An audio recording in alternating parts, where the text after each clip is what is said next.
सूरज ही उसे जगाता उठाता है, उसके अंकुर को पुकारता और ऊपर उठाता है।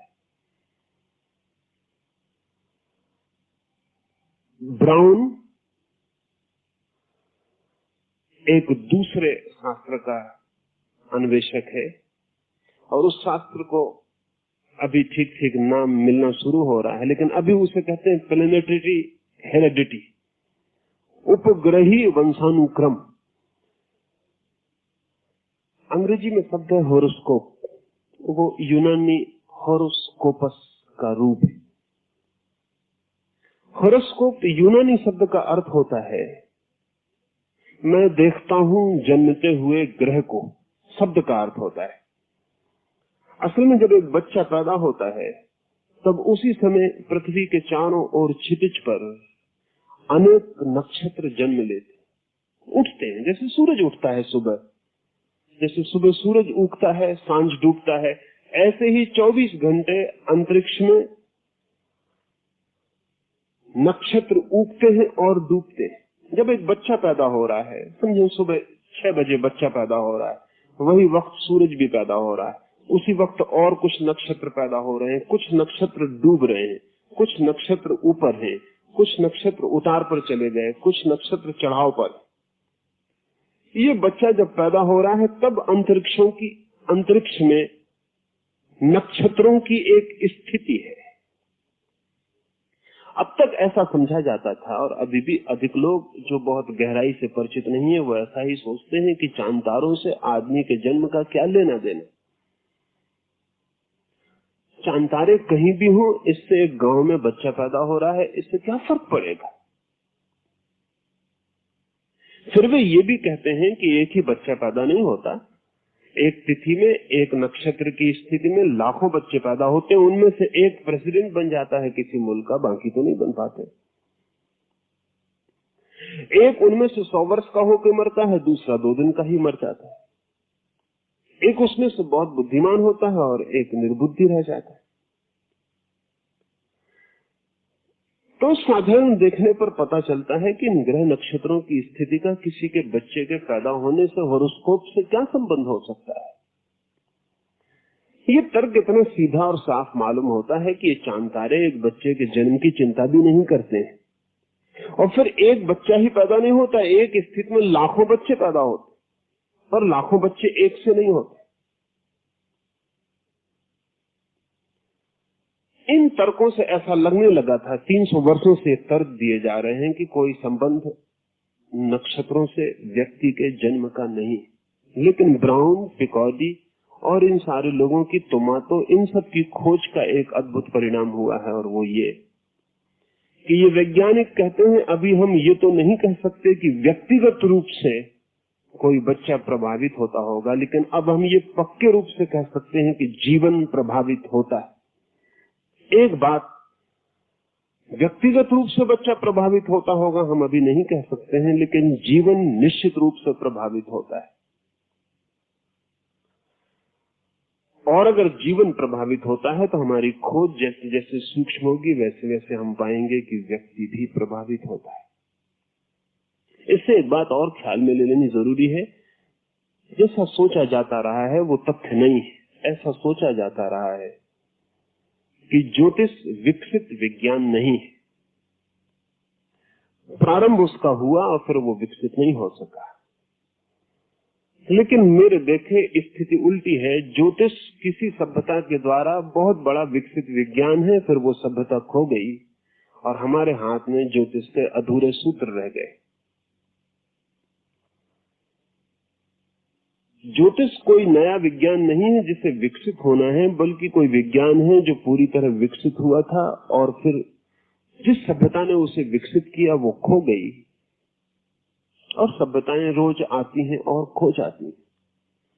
फिर उनके द्वारा विकसित चीजें भी अपने मौलिक आधार खो देती हैं, सूत्र भूल जाती हैं, उनके आधारशिलाएं खो जाती हैं। विज्ञान आज इसे स्वीकार करने के निकट पहुंच रहा है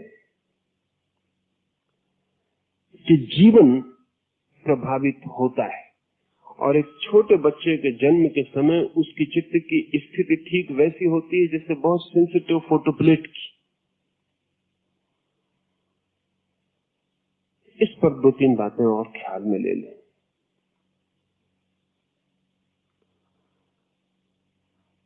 ताकि समझ में आ सके कि जीवन प्रभावित होता है, और अगर जीवन प्रभावित होता है तो ही ज्योतिष की कोई संभावना निर्मित होती, अन्यथा निर्मित नहीं होती। जुड़वा बच्चों को समझने की थोड़ी कोशिश करें। 2 तरह के जुड़वा बच्चे होते हैं। एक तो जुड़वा बच्चे होते हैं जो एक ही अंडे से पैदा होते हैं, और दूसरे जुड़वा बच्चे होते हैं जो होते तो जुड़वा है लेकिन 2 अंडों से पैदा होते हैं। मां के पेट में 2 अंडे होते हैं, 2 बच्चे पैदा होते हैं। कभी कभी एक ही अंडा होता है और एक अंडे के भीतर 2 बच्चे होते हैं। एक अंडे से जो 2 बच्चे पैदा होते हैं वो बड़े महत्वपूर्ण हैं, क्योंकि उनके जन्म का क्षण बिल्कुल एक होता है। 2 अंडों से जो बच्चे पैदा होते हैं वो जुड़वा हम कहते जरूर हैं, लेकिन उनके जन्म का क्षण एक नहीं होता।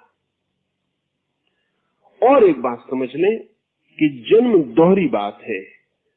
जन्म का पहला अर्थ तो है गर्भाधारण। ठीक जन्म तो उस दिन होता है जिस दिन मां के पेट में गर्भ आरोपित होता है। ठीक जन्म, जिसको आप जन्म कहते हैं, वो नंबर 2 का जन्म है, जब बच्चा मां के पेट से बाहर आता है।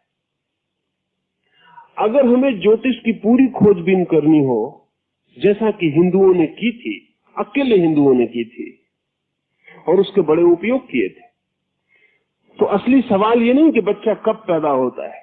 असली सवाल ये है कि बच्चा कब गर्भ में प्रारंभ करता है अपनी यात्रा, गर्भ कब निर्मित होता है, क्योंकि ठीक जन्म वही है।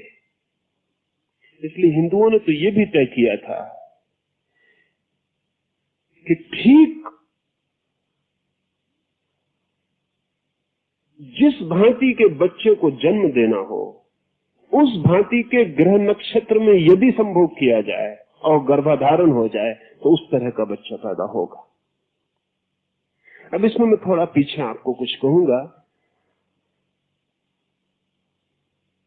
क्योंकि इस संबंध में भी काफी काम इधर हुआ है और बहुत सी बातें साफ हुई हैं। साधारणतः हम सोचते हैं कि एक बच्चा सुबह 6 बजे पैदा होता है, तो 6 बजे पैदा होता है, इसलिए 6 बजे प्रभात में जो नक्षत्रों की स्थिति होती है उससे प्रभावित होता है। लेकिन ज्योतिष को जो गहरा जानते हैं वो कहते हैं कि वो 6 बजे पैदा होने की वजह से ग्रह नक्षत्र उस पर प्रभाव डालते हैं, ऐसा नहीं। वो जिस तरह के प्रभावों के बीच पैदा होना चाहता है उस घड़ी और नक्षत्र को जन्म के लिए चुनता है।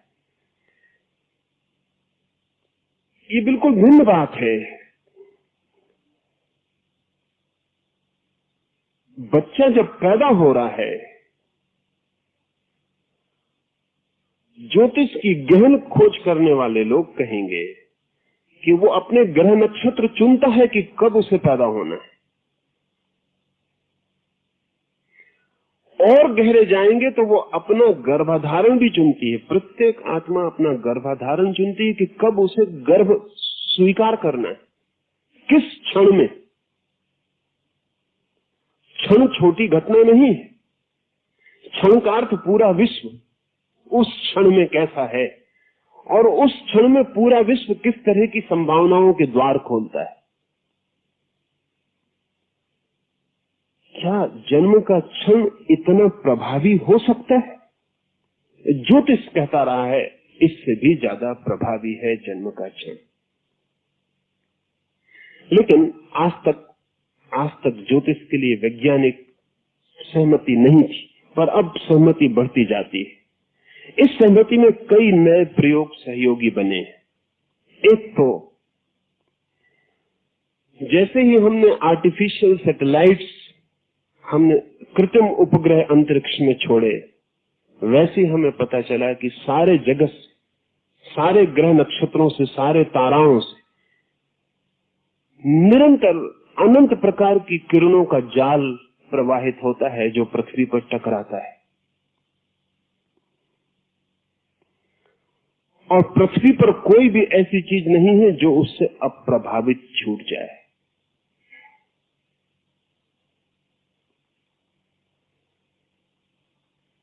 हम जानते हैं कि चांद से समुद्र प्रभावित होता है,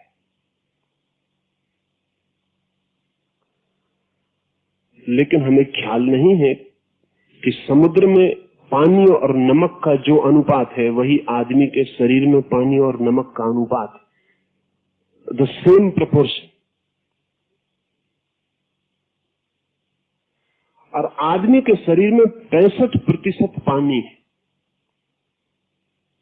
और नमक और पानी का वही अनुपात है जो अरब की खाड़ी में। अगर समुद्र का पानी प्रभावित होता है चांद से, तो आदमी के शरीर के भीतर का पानी क्यों प्रभावित नहीं होगा? अभी इस संबंध में जो खोजबीन हुई उसमें 2-3 तथ्य ख्याल में ले लेने जैसे हैं। वो ये कि पूर्णिमा के निकट आते आते सारी दुनिया में पागलपन की संख्या बढ़ती। अमावस के दिन दुनिया में सबसे कम लोग पागल होते हैं, पूर्णिमा के दिन सर्वाधिक। चांद के बढ़ने के साथ अनुपात पागलों का बढ़ना शुरू होता है। पूर्णिमा के दिन पागलखानों में सर्वाधिक लोग प्रवेश करते हैं और अमावस के दिन पागलखानों से सर्वाधिक लोग बाहर जाते हैं। अब तो इसके स्टैटिस्टिक्स उपलब्ध हैं। अंग्रेजी में शब्द है लूनाटिक। लूनाटिक का मतलब होता है चांद मारा, लूनार। हिंदी में भी पागल के लिए चांद मारा शब्द है, बहुत पुराना शब्द। और लूनाटिक भी कोई 3000 साल पुराना शब्द है। कोई 3000 साल पहले भी आदमी को ख्याल था कि चांद पागल के साथ कुछ न कुछ करता है।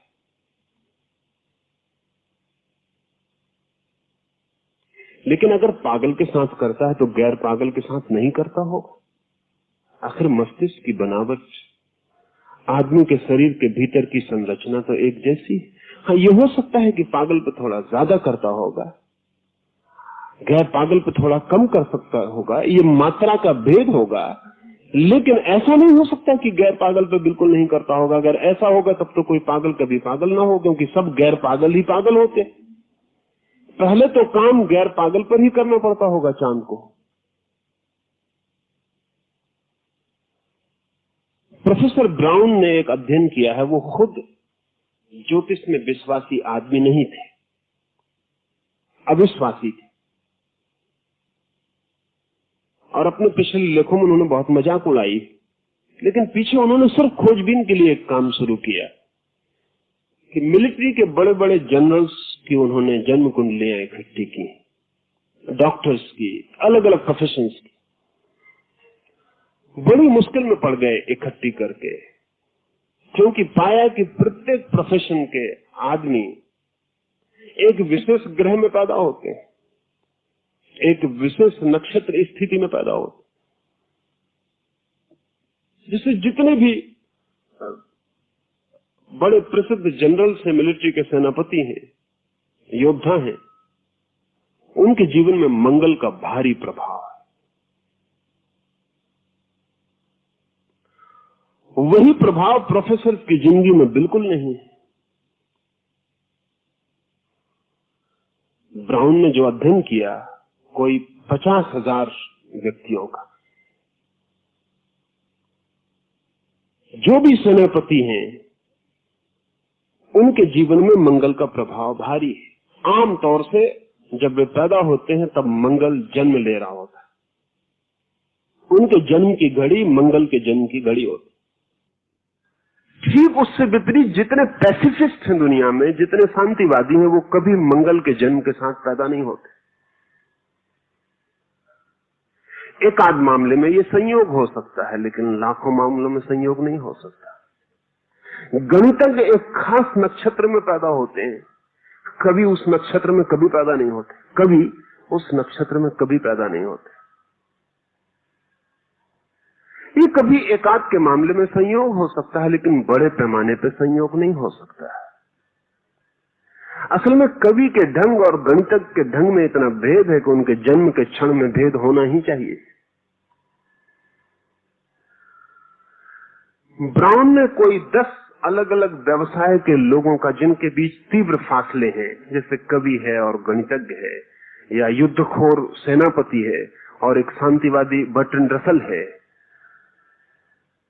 एक आदमी जो कहता है विश्व में शांति होना चाहिए और एक आदमी नीचे जैसा जो कहता है जिस दिन युद्ध न होंगे उस दिन दुनिया में कोई अर्थ न रह जाएगा। इनके बीच बौद्धिक विवाद ही है सिर्फ, या नक्षत्रों का भी विवाद है? इनके बीच केवल बौद्धिक फासले हैं या इनकी जन्म की घड़ी भी हाथ बटाती है? जितना अध्ययन बढ़ता जाता है उतना ही पता चलता है कि प्रत्येक आदमी जन्म के साथ विशेष क्षमताओं की सूचना देता है। ज्योतिष के साधारण जानकार कहते हैं कि वो इसलिए ऐसा करता है क्योंकि वो विशेष नक्षत्रों की व्यवस्था में पैदा हुआ। मैं आपसे कहना चाहता हूं कि वो विशेष नक्षत्रों में पैदा होने को उसने चुना।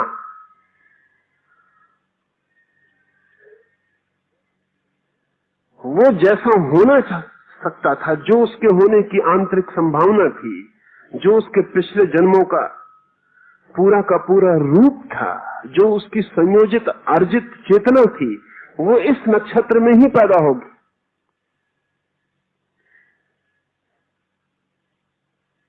हर बच्चा, हर आने वाला नया जीवन इंसिस्ट करता है अपनी घड़ी के लिए।